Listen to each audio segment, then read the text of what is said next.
Welcome back, everybody. Well, it's time to spread some rock. Be glad to get this place cleaned up. I've got about 97 tons sitting on the place. Let's see if we can get them spread out. If you've not been here before, I got a bid on concrete from the road all the way back to the back side of the two buildings there for $135,000. That doesn't count under the shed around the building on the other side. I had probably $170,000 or $80,000 worth of concrete. So gravel, man, I like them better and better every day. I do like a definite edge in between my grass and the rock. And so what I did was I just dry stacked some, I don't know, paver stones, but that's going to give me that edge. So I'm going to bring my rock and bring them up here, you know, within an inch of the top of it. That'll give me that defining edge, which I've got a spillway here for drain water. And then I've stopped it here, but I think I'll end up taking it on down. But for now, I've got some stuff to move out of the shed, and then we'll take the tractor and yard box, see if we can get them spread out.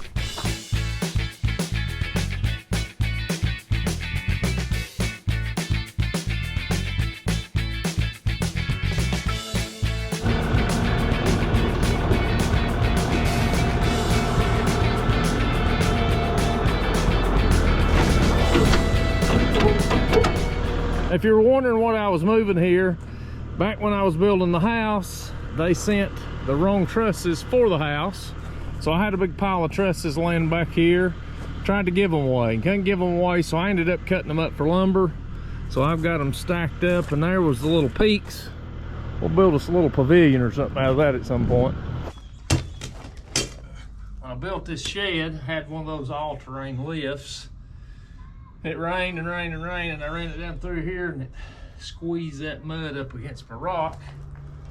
So guess who gets to dig it out before I put gravel back in here? I'm tired of digging around this place.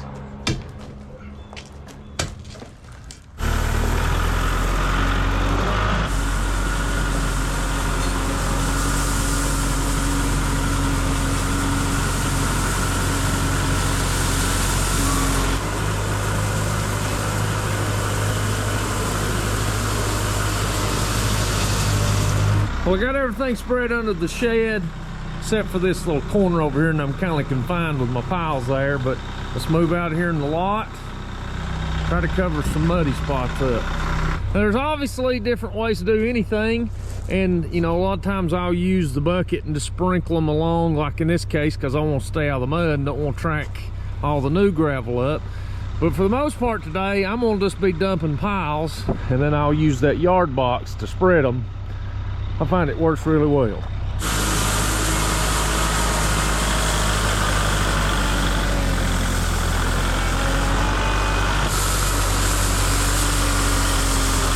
My goal here is I don't want to have to put rock on this again anytime soon, so I'm going to put it on here 2-3 inches deep and try to get every bit of this covered. That way I got a good base to drive on for the next years to come.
Slow and steady wins the race.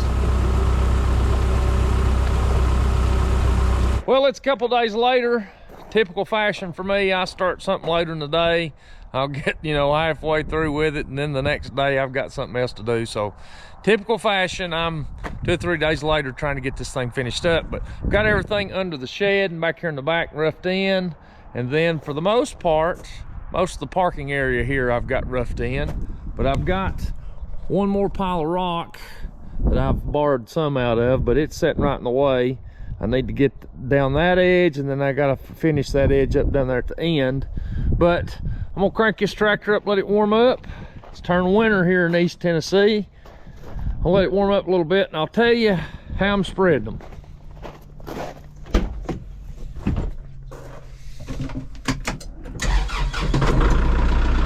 Maybe it needs a bath. Well, earlier in this video, you saw me under the shed, and then back here where I had sort of a bare spot, and I need to just cover it up so I didn't get tracked mud all over the new gravel, is I just took the bucket and I spread them. And you can sprinkle them, as long as you keep the tractor moving, you can play with that bucket and you can sprinkle them and do a neat job with it. But I found that's good to put, you know, a skim coat on. But in this case, we've just had, you know, I don't know how many rock I've put on this driveway, but it's been through the construction phase, so it's you know, it's rough, and there was areas to where it was bare, and then I had more here and there, so I needed to put a good top coat on it. So in this case, I wanted to put 2 to 3 inches of stone in some places, but I want to dress it up and hopefully not have to touch it for a while. But I've just found if you're wanting to spread rock that thick, you know, to be able to keep it consistent, it's a little bit harder when you're wanting to put a consistent depth other than just, you know, sprinkling them to cover a spot up. So here's what I've done. Now, I like using a box blade when I'm covering a lot of area with rock, because, you know, you can keep them with you and you can take them a longer distance versus a land plane. I think the land plane's a better touch-up tool, but this box blade works really well because you can take that material with you. Now, if you've ever seen a paving machine on the highway, they'll take those dump trucks, they'll set them out in front of it, and then they keep a full hopper, and then that thing brings the material with it and covers everything, does a slick, neat job. So that's essentially what I'm doing with this box blade. Now, the way I've got it set up is when I set this down on level ground, I'm probably 3/4 of an inch off the ground with my front cutting blade, and I'm scooting along the ground with the back, so that keeps me from going too deep.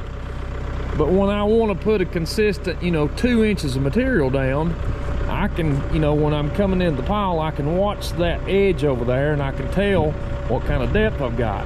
But I've found that if you will stack your piles parallel with the direction you're going, once you come in here and get this, it'll fill that box up pretty quick, and then you can play with the depth in which, or the spacing, I guess you would say, on how far in between them you can be, so you can always keep rocking in your bucket or in your box blade, and you can go a long way. And once you pull over it, as you've seen, it does a pretty neat job. Now, if I'd have been thinking, I would have had them put all this rock in one pile, and then I could have just carried from that one location, and I don't have one pile of rock in my way.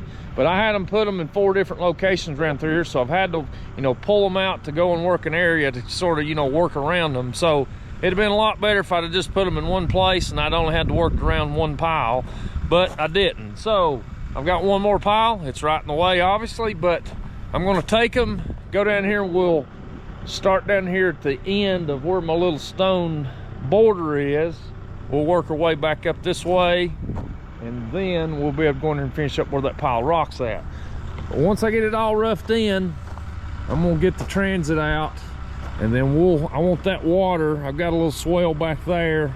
We'll make sure we've got fall from about right here that way, and then from here, I'm gonna take it through my little spillway there, and we'll try to get rid of all this surface water. I like to set my piles up to where I can at least get my tractor tire between my edge and my pile. That way when I take off, my tractor's not setting on one side or the other.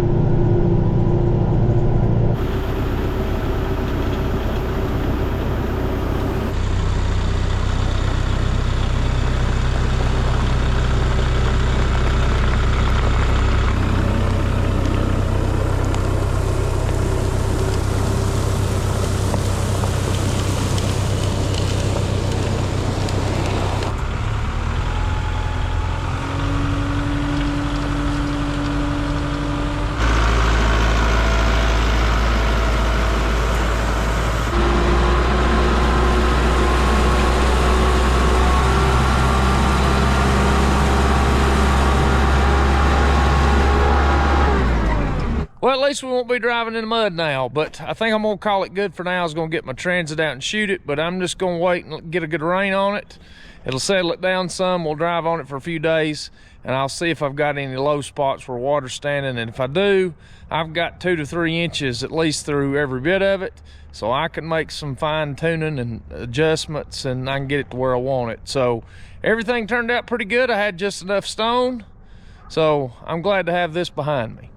Well, if you watched my last video, I sowed the yard and it's starting to come on pretty good. I did not put any straw down. I just seeded it and run a colepacker over it. And every day it seems to just keep popping up here and here. Now all the little thin spots are starting to fill in. But it laid here for about a week without any rain, so that kind of put it on a delay. But I'll show you the difference. I put erosion mat down here in my little spillway, and it's came up pretty good. But this out here in the open ground, it's starting to catch it. Well, I'm glad to have another project knocked off the list. Still got plenty more to go, but I'm getting closer. But if you watch this one, I appreciate it, and we'll see you later.